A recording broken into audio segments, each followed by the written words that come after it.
Hope that you will be good. My name is Prem Roopvani and I'm a TEFL certified English language teacher. Guys, yesterday we have been discussing regarding introduction to English literature and we have also discussed Anglo Saxon period. So let's come to know something more with regard about this that what is Anglo Saxon period and what we discussed yesterday like that.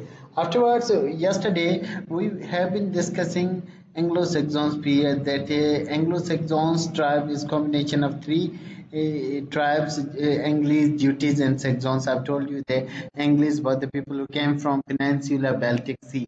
What is Peninsula? Peninsula means a place that is uh, whose three sides are covered with water and one side is land. Afterwards, Jutes came from Scotland and Saxons came from Denmark. So together they have formed a tribe named is Anglo-Saxons tribe. And Anglo-Saxon was also old name of English. And afterwards, they came up with French language. They gave French language to English, and they renamed Sales area from Anglian land to England as well. And they also named it out as England, and before it was only Sales area. They formed five times dynasty where they invented revenue system and the tax system, and there are some sorts of system that we'll discuss later on.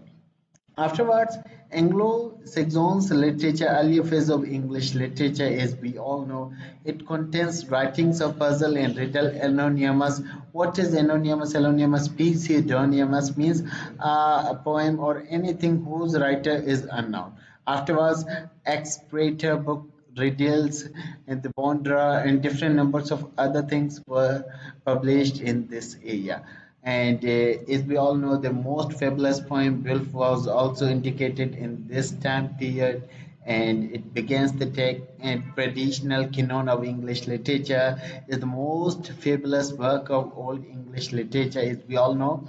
And Anglo-Saxon Chronicle has also prevented significant for historical study, preserving chronological of early English history and early English history period. Anglo-Saxon prose writers include King Alfred the Great, whom we could say King Alfred the statue as well, and Alfric, known for his colloquy, and Wolfstein.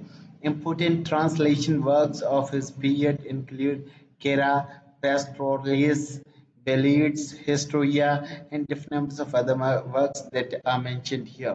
Anglo-Saxon literature is dominated earlier heroic or epic poetry. What is epic poetry? Let me tell you. Epic means a sorrow poem. And what was the job? Actually, they were most of them were spinner, diner, blacksmith, weaver, porter, carpenter, but most of them were farmer. Actually, their special job was farming, and majority of them used to do farming. And many of them were servants of kings as well. Most important literary works of Anglo-Saxons period are Beowulf is arguable and the most popular work of Anglo-Saxons literature. It is easy to see why.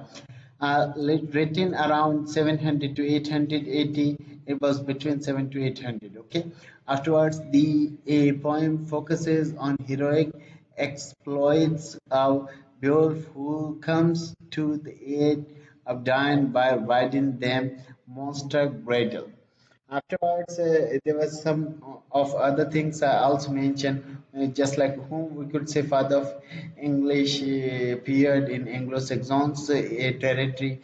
Caedmon flourished between 656 to 680. He was being progressed, and he is known as father of Anglo-Saxons period and history of that time as well, as we all know, whose fragmentary damned to the creation of remains, a symbol of adoption of different numbers of things are also mentioned here, just like Christian themes, and they have also indicated to the verse of Bible and traditional verse, and they have highlighted different numbers of other things.